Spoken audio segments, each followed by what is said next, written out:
Welcome back to my channel. It's me again, Tala. So, for today's video, meron akong client. So, yan. Mayroong pupunta dito sa bahay, magpapa-makeup siya. So, gusto ko ipakita sa inyo kung paano ko gagawin yung makeup sa kanya. So, graduation makeup lang yun. So, medyo simple, natural look lang din ang gagawin natin.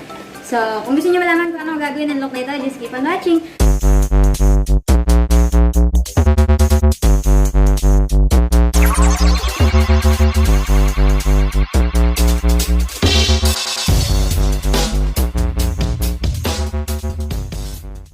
At kung hindi ka pa nakasubscribe sa aking channel, please subscribe to my channel at i-click mo na rin ang notification bell para updated ka pa sa mga susunod pang mga video.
watching the final look. Sana gusto niyo ang video na ito. At kung gusto niyo, don't forget to like, share, and subscribe to my channel. Bye!